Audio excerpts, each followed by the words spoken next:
Sir ये फरमाइए कि 85% इलाका इस वक्त तालिबान क्लेम कर रहे हैं। कल जो उन्होंने फ्राइडे को मॉस्को में एक प्रेस कॉन्फ्रेंस की, उन्होंने कहा कि इस वक्त 85% अफगानिस्तान का हिस्सा हमारे कंट्रोल में है। अगर ये बात सही है उनका क्लेम, जिसको अगरचे हनीफ अतमर जो फॉरेन मिनिस्टर हैं अफ़गानिस्तान के, उन्होंने झुटलाया है, उन्होंने कहा ये गलत बात कर रहे हैं, ये प्रोपेगेंडा है, लेकिन अगर तालिबान का क्लेम सही है और जिस तरह से वो इलाके से इलाके पर कब्जा करते चले जा रहे हैं, तो वो एक बड़ी स्ट्रेंथ की पोजीशन में आ गए हैं। तो वो जो हमारी ख्वाहिश हो सकती है पाकिस्तान की या दुनिया की कि यहाँ पे एक ऐसी गवर्नमेंट बने जो सबको रिप्रेजेंट करती हो, उसके इम्कानात तो कम से कम दूर दूर तक फिर नज़र नहीं आते। इस बारे में फरमाइए, क्या कहते हैं आप? यह सूरत हाल अफगानिस्तान की बहुत पेचीदा है और परेशान कुन भी है, क्योंकि अब हो ये रहा है कि तालिबान का, जैसे आपने बताया कि उनका कंट्रोल बढ़ता जा रहा है, वो आए दिन और जगहों पे कब्जे किए चले जा रहे हैं। तो वो 85% का क्लेम भी उन्होंने किया है, जो कि कुछ और लोगों ने उसको एक्सेप्ट नहीं किया है, लेकिन अफगान गवर्नमेंट वाले आप सही कह रहे हैं। और दूसरे ये कि अमेरिकन असेसमेंट भी इससे कम की है, लेकिन कोई ये नहीं झुटला सकता और डिनाई कर सकता है कि उनकी रोज बरोज उनकी कामयाबी होती चली जा रही है। तो कितने % जमीन उनके पास है और कब तक वो सारा कर लेंगे वो नहीं पता।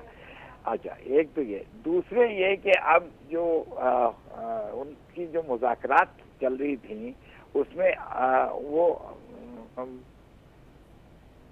अशरफ गनी की, उसके साथ वो मेज पे बैठना भी नहीं चाह रहे हैं। तो मुज़ाकरात का सिलसिला तो उसी वक्त होगा जब सब मिल बैठेंगे और कुछ फैसले करेंगे। और मैं समझता हूँ कि ये मुश्किल अभी चलती रहेगी, लेकिन एक जो मुझे नज़र आ रहा है, एक जो पॉजिटिव या वर्केबल सोल्यूशन हो सकता है इस वक्त, कि वो इलाकाई ताकतें चीन और रूस वो इसमें कुछ रोल अदा करें, और अगर वो दोनों असरअंदाज होते हैं तालिबान पे और बाकी अफगान फरीकों पे, तो हो सकता है कि वो मिल बैठें। अभी मॉस्को ने अपने मुल्क में, अपने शहर में रूस ने उनके मुज़ाकरात उनकी उनसे की हैं, और वहाँ पे प्रेस कॉन्फ्रेंस भी हुई है। तो मैं समझता हूँ अब चीन भी इंटरेस्टेड है कि वो अफगान तालिबान पे अपना असर भी डाले, और ये दोनों ममालिक जो हैं वो अमन और इस्तेहकाम के कोशा हैं। अच्छा, तो मैं समझता हूँ कि ये रीजनल पावर्स का रोल अब होना चाहिए इसमें, तभी कुछ बात बेहतर हो सकती है। बिल्कुल सही आपने फरमाया। पाकिस्तान ने जो उनके एम्बेसडर हैं पिछले दिनों उन्होंने बात की, वहाँ पे उन्होंने कहा कि चीन को और ईरान को भी ये अपना रोल अदा करना चाहिए। लेकिन क्या आपको लगता है कि चीन रोल अदा करने के लिए तैयार है? ये जितनी सूरत हाल बिगड़ी है उसमें हार्डली कोई बयान चाइना की तरफ से आता नज़र आता है, या ऐसा इनिशिएटिव उनका कोई नज़र आता है जिसमें वो आगे बढ़ के कोई रोल अपनाने के लिए कोशिश कर रहे हो? रूस का तो बिल्कुल आपने सही कहा, ईरान के यहाँ भी मुज़ाकरात हो रहे हैं। कि ऐसा तो नहीं कि चीन अपने आप को ज़रा दूर रखना चाह रहा हो इस सारे से? या मतलब कि चीन की तरफ से एक दो बार बयानात पहले आए हैं, लेकिन हाल में उन्होंने कुछ नहीं कहा है। मगर मैं समझता हूँ चीन पब्लिक पोजीशन अमूमन नहीं लेता है, और पसे पर्दा वो मुमकिन है कि उनसे राब्ते में हो और अपना असर उनके ऊपर डाल रहा हो। ईरान ने तो पोजीशन ली है, ईरान उनसे बाज़ाब्ता राब्ते में हैं और उनसे अपने मौक़िफ़ का पूरा इजहार भी कर रहे होंगे।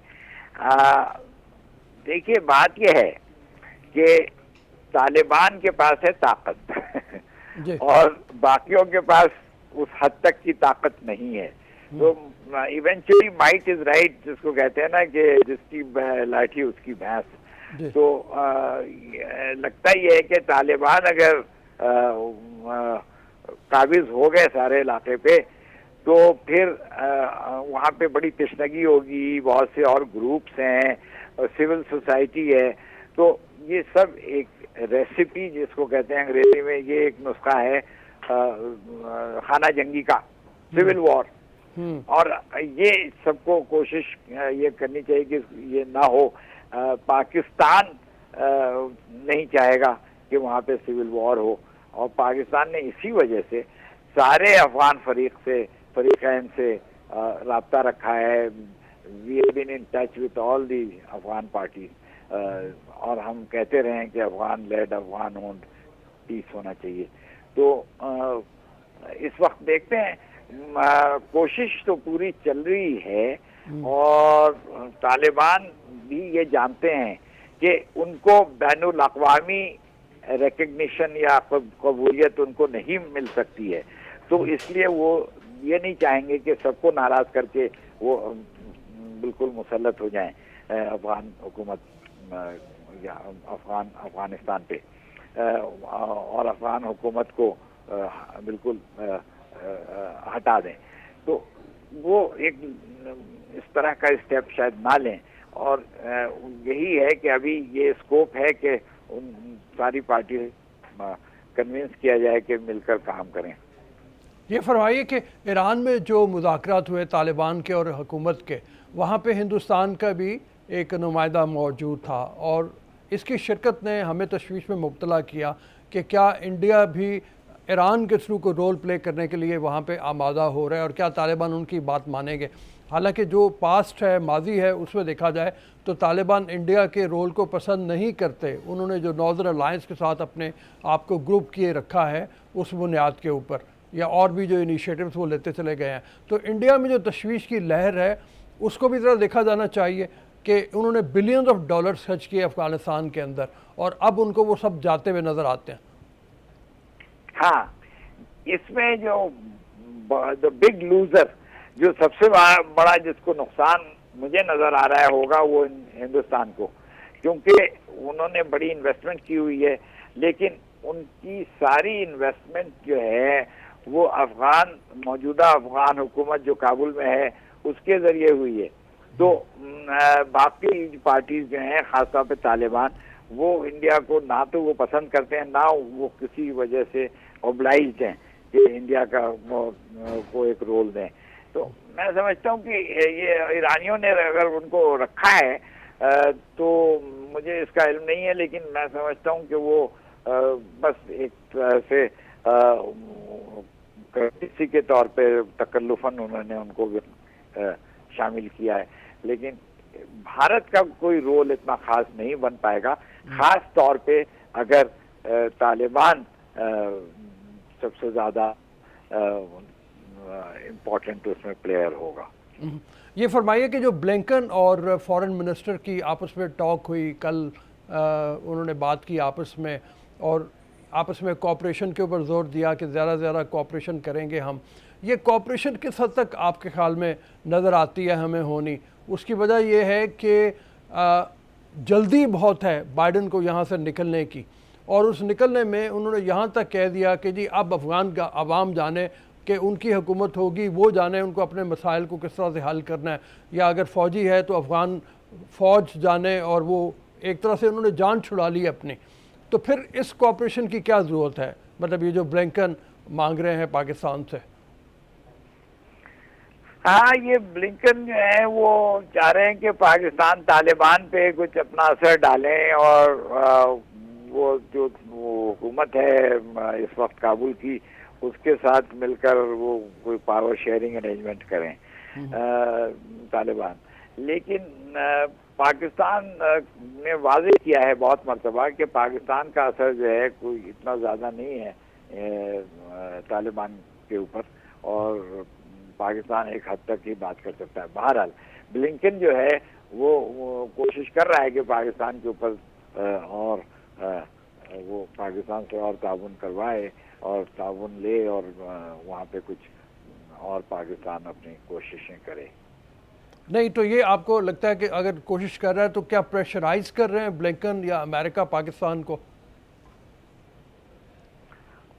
बहुत मुमकिन है, बहुत मुमकिन है। इसमें हमें अपना रोल, हमें अपने अपने मफाद को देखना चाहिए। जी जी। हमें अमेरिका को बावर करना चाहिए कि ये चीजें जो हैं बहुत पेचीदा हैं, और अगर आप हमारे ऊपर ही इन्हिसार करना चाहते हैं तो फिर हमें कुछ लीवे दें हमें, और कुछ बेनिफिट्स उसकी दें।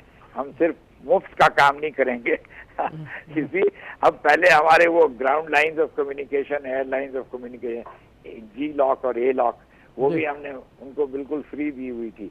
तो अब हमें उस तरह से अमेरिका से ताउन करने की कोई ज़रूरत नहीं है। पास्ट में जो हुआ, जो ताउन हुआ, उसका पाकिस्तान को नुकसान ही हुआ उल्टा।